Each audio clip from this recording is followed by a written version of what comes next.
Salam sejahtera di dalam Tuhan kita Yesus Kristus. Selamat Sabat untuk kita semuanya.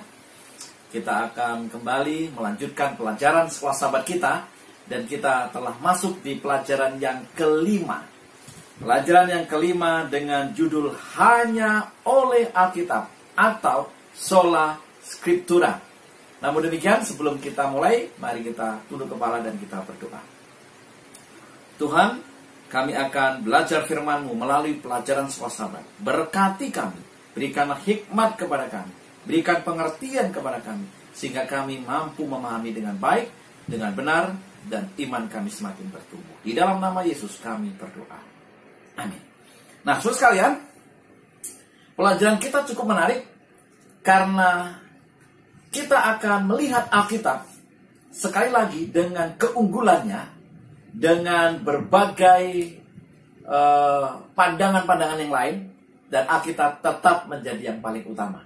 Sola Scriptura, hanya oleh Alkitab. Nah, doktrin atau pandangan Sola Scriptura, hanya Alkitab saja, sebenarnya muncul pada waktu adanya Bapak Reformator kita, di mana memprotes pada waktu itu, memprotes situasi di mana Alkitab telah disandingkan dengan tradisi oleh agama tertentu. Dan ini menjadi momen bagi seluruh umat Tuhan pada waktu itu, akhirnya menyelidiki Alkitab dengan sungguh-sungguh dan benar adanya bahwa kita harus kembali kepada Alkitab dan Alkitab saja, Sola Scriptura. Maka sekarang, sebagai generasi umat-umat Tuhan yang memprotes akan Alkitab dengan tambahan-tambahannya, baik dengan tradisi, budaya, dan seterusnya, kita harus memperhatikan pelajaran ini dengan sungguh-sungguh. Ayat hafalan kita yang terdapat di dalam Ibrani 4 ayat 12. Ya, inilah ayat hafalan kita. Sebab firman Allah hidup dan kuat, dan lebih tajam daripada pedang bermata dua manapun. Ia menusuk amat dalam sampai memisahkan jiwa dan roh, sendi-sendi dan sumsum. Ia sanggup membedakan pertimbangan dan pikiran hati kita. Wow, Alkitab ini sangat tajam bagaikan pedang bermata dua, dan ia mampu membedakan pertimbangan dan pikiran hati kita. Luar biasa Alkitab kita. Nah, kembali kepada pelajaran kita. Hanya Alkitab dan Alkitab saja. Tidak ada tradisi, tidak ada budaya, tidak ada pandangan-pandangan yang lain yang akan disandingkan sejajar dengan Alkitab. Tidak ada. Itulah Sola Scriptura. Maka jelas kalau demikian, Alkitab harus menjadi standar tertinggi dari dasar teologi manapun, termasuk Gereja Masai Advent hari ke-7 berpegang pada Sola Scriptura, di mana hanya Alkitab saja yang menjadi standar dan wewenang tertinggi dari teologi, dari doktrin, bahkan dari pengalaman kerohanian kita atau hidup kita. Itu harus dicamkan, itu harus diterapkan dalam kehidupan kita. Nah, oleh karena Alkitab ini menjadi standar tertinggi, maka bagaimana dengan sumber-sumber yang lain? Seperti pelajaran sekolah Sabat kita yang lalu. Seperti tradisi, budaya, pengalaman, akal. Maka itu sebagai pendukung, tidak lebih daripada Alkitab. Ya, jadi jelas itu sebagai pendukung dan tidak lebih daripada Alkitab. Alkitab harus tetap yang paling tinggi. Oleh sebab itu, saudara sekalian, di dalam memahami prinsip Sola Scriptura, apa hal-hal yang perlu kita perhatikan? Pertama, bahwa kita tidak mengesampingkan, sekali lagi, kita tidak mengesampingkan yang namanya penyelidikan, arkeologi, sejarah, atau mungkin leksikon, Bible commentary, atau pandangan-pandangan dari buku-buku, pengajaran-pengajaran. Kita tidak mengesampingkan itu. Kita tetap pergunakan itu untuk menuntun kepada kesimpulan akhir, yaitu dari Alkitab. Nah, penafsir akhir atau kesimpulan akhir harus dari Alkitab itu sendiri. Bukan dari, berdasarkan sejarah, berdasarkan arkeologi, berdasarkan pengetahuan, berdasarkan budaya, berdasarkan tradisi, dan seterusnya. Jadi itu harus kita perhatikan dengan sungguh-sungguh. Kalau demikian, maka jelas kita tidak boleh mengurangi ataupun menambahkan apa yang ditegaskan oleh Alkitab. Saudara bisa baca dalam Wahyu pasal 22 ayat 18 sampai 19. Atau kita tidak boleh melampaui atau menentang apapun yang tertulis di dalam Alkitab. 1 Korintus 4 ayat 6. Seandainya kita punya pengetahuan, punya penyelidikan, lalu sepertinya nggak cocok dengan Alkitab, kita tidak boleh menentang Alkitab. Karena Alkitab adalah kebenaran yang murni. Alkitab otoritasnya tertinggi. Doktrin di atas segala doktrin itu Alkitab. Ya, Martin Luther pernah berkata demikian. Alkitab saja yang menjadi tuan dan penguasa yang benar atas semua tulisan dan pengajaran di bumi. Wow, Martin Luther berpikir semua tulisan para filsuf, para ahli teolog di dunia ini, di bumi ini, tidak akan pernah melebihi Alkitab. Karena Alkitab hanyalah tuan dan penguasa saja di sana. Sekalian, dan Alkitab ini mempunyai kesatuan. Pelajaran kita hari Senin. Kesatuan Alkitab ini luar biasa. Kenapa? Karena itu akan membuat iman kita semakin bertambah dan bertumbuh dengan kesatuan Alkitab. Coba kita bayangkan kalau Alkitab itu tidak ada kesatuan. Ada beberapa bahaya atau beberapa kesulitan yang timbul. Saudara bisa baca dalam Titus 1 ayat 9, 2 Timotius 1 ayat 13. Nah, bila mana tidak ada kesatuan Alkitab, maka banyak contoh. Saya akan berikan contoh saja sedikit, 2. Yang pertama, tanpa kesatuan Alkitab, gereja tidak akan memiliki cara untuk membedakan kebenaran dan kesalahan dan untuk menyanggah ajaran sesat. Bagaimana kita menyanggah ajaran sesat atau bagaimana membedakan kebenaran Alkitab dengan kebenaran dengan kesalahan kalau tidak ada kesatuan Alkitab? Kenapa? Nanti kita akan berpikir, menurut Mazmur tidak boleh, menurut Matius boleh, menurut Maliaki boleh, tapi menurut Lukas tidak boleh. Nah, bagaimana? Kita tidak bisa mencari cara kalau itu tidak ada kesatuan. Yang kedua, tidak ada dasar untuk menerapkan disiplin atau untuk mengoreksi penyimpangan dari kebenaran. Bagaimana kita mau menerapkan disiplin kalau Alkitab tidak bisa dipercaya karena tidak ada kesatuan? Nanti saya yang akan didisiplin misalnya karena ada pelanggaran, saya akan mencari dalih di mana saya bisa temukan. Kalau seandainya Alkitab itu tidak ada kesatuan, misalnya saya didisiplin dengan dasar di Perjanjian Lama, anggap saja di kitab Bilangan misalnya, atau di kitab salah satu kitab Perjanjian Lama. Lalu saya cari-cari pembenaran diri dengan menemukan, di dalam Perjanjian Baru boleh kok. Akhirnya saya terhindar dari disiplin. Luar biasa. Maka Alkitab itu merupakan sebuah satu kesatuan. Kalau demikian, apakah ada kontradiksi atau kontras gitu ya antara Perjanjian Lama dengan Perjanjian Baru? Tidak. Perjanjian Lama dan Perjanjian Baru saling mendukung. Tidak ada kontradiksi di sana. Perjanjian Baru sering mengutip Perjanjian Lama. Karena Perjanjian Baru, kemudian Perjanjian Baru adalah kegenapan dari Perjanjian Lama. Jadi tidak ada bagian Alkitab yang lebih tinggi daripada yang lainnya. Perjanjian Baru tidak lebih tinggi daripada Perjanjian Lama, atau Perjanjian Lama tidak lebih tinggi daripada Perjanjian Baru. Dua-duanya selaras karena kesatuan, karena mendukung.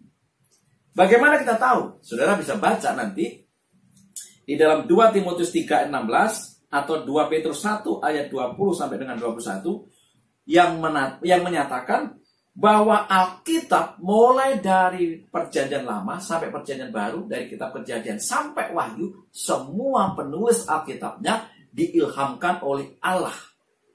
Dengan kata lain, manusia yang menuliskan, tetapi sejatinya idenya, kreatornya, pengarangnya adalah Allah sendiri. Lah, kalau ternyata Allah yang menyatakan, yang mengarang skenario segala sesuatu, masa berbeda? Masa tidak saling mendukung? Masa kontras? Kan tidak. Ingat, itu artinya ada kesatuan di dalam Alkitab.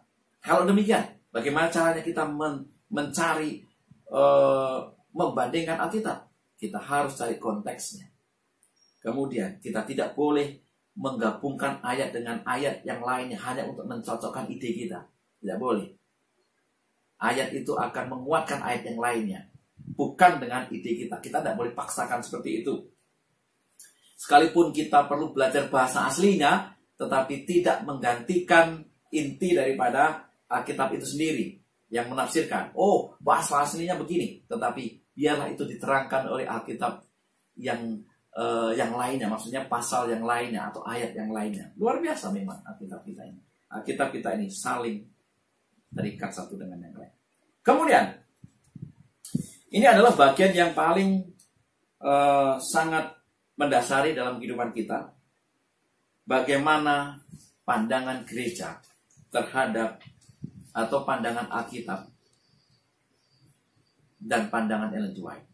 Sering sekali kita mempunyai dasar, mempunyai anggapan bahwa Ellen G. White jauh lebih sering kita pakai daripada Alkitab. Orang sering mengutip Ellen G. White, tulisan renungan, pena inspirasi, lebih tinggi daripada Alkitab. Sebenarnya kebalik. Pelajaran kita hari Kamis. Sola Scriptura dan Ellen G. White. Yesaya 8 ayat 20 dikatakan, carilah pengajaran dan kesaksian. Siapa yang tidak berbicara sesuai dengan perkataan itu, maka baginya tidak terbit fajar. Gereja Masa Penil ke-7 mempercayai bahwa Ellen G. White adalah hamba Allah, di mana tulisan-tulisannya diilhamkan oleh Allah dan melayani sebagai pembawa pekabaran Allah di zaman ini.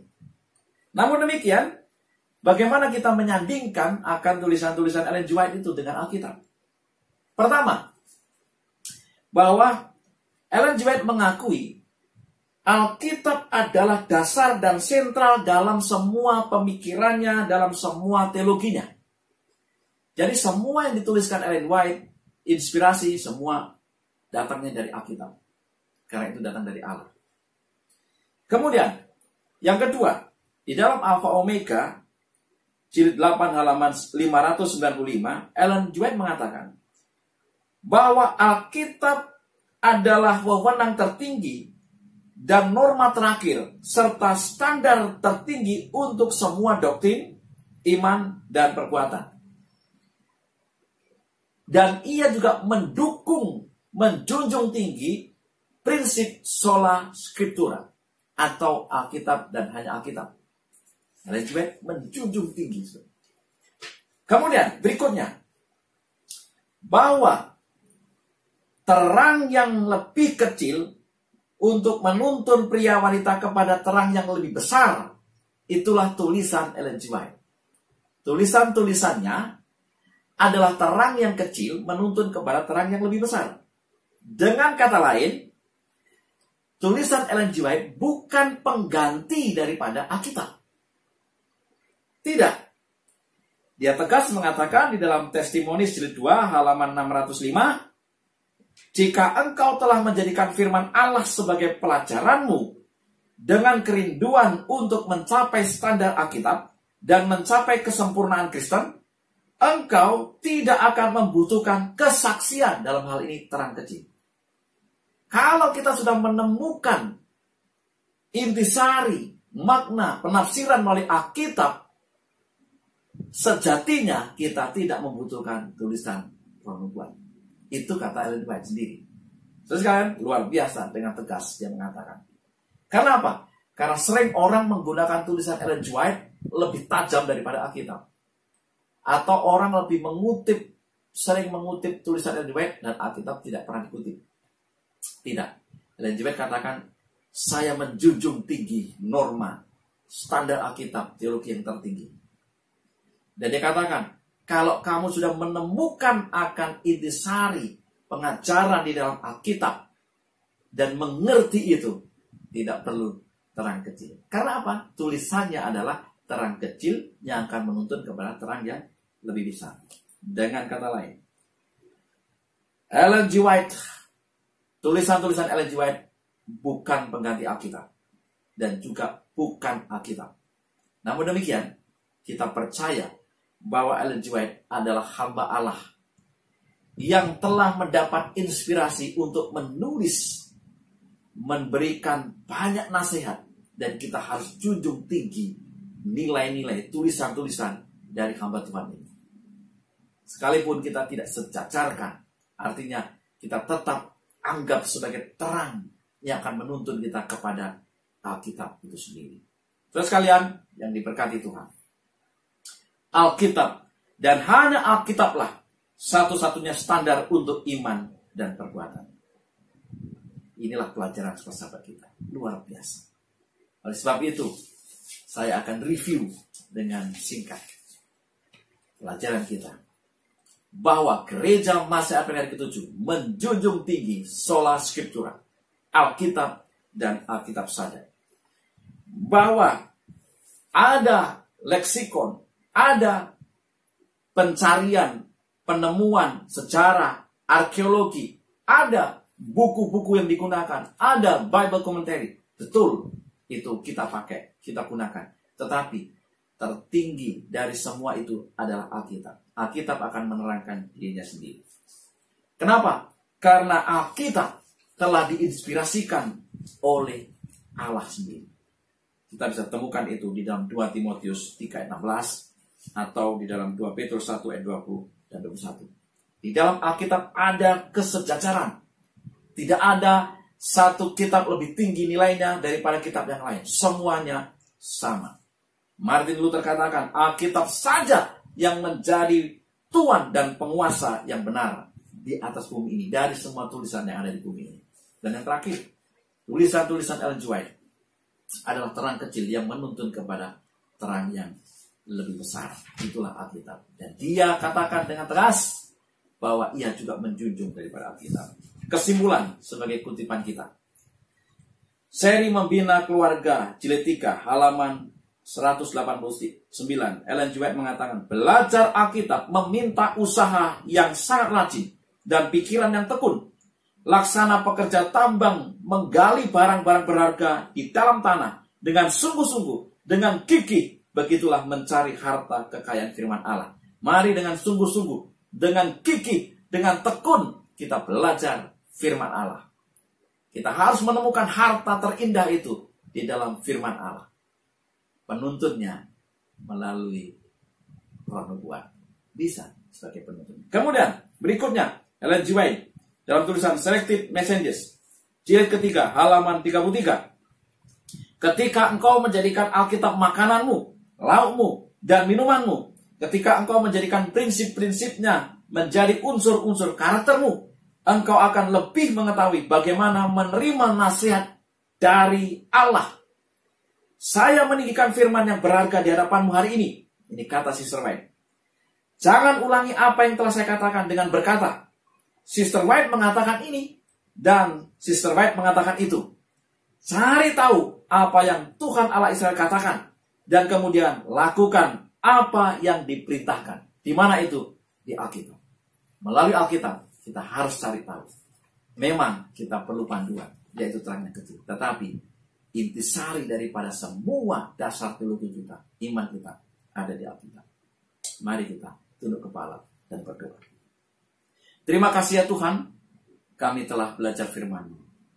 Tambahkanlah hikmat untuk kami mengerti, curahkanlah Roh Kudus untuk kami semakin bertumbuh, dan pada akhirnya kami menjunjung tinggi Alkitab, sola scriptura, sebagai dasar teologi kami. Inilah doa harapan kami, dan berkati kami. Dalam nama Yesus kami berdoa. Amin. Saudara-saudara kalian, biarlah di hari Sabat yang indah ini kita terus belajar firman Tuhan dan kita diberkati. Karena pelajaran Alkitab kita ini semakin hari semakin dalam, semakin tajam. Ingat, firman Tuhan bagaikan pedang bermata dua. Menusuk ke depan dan juga menusuk ke dalam. Saya dan saudara harus belajar ini lebih sungguh-sungguh, lebih teliti dengan tuntunan Roh Kudus. Tuhan memberkati dan selamat Sabat.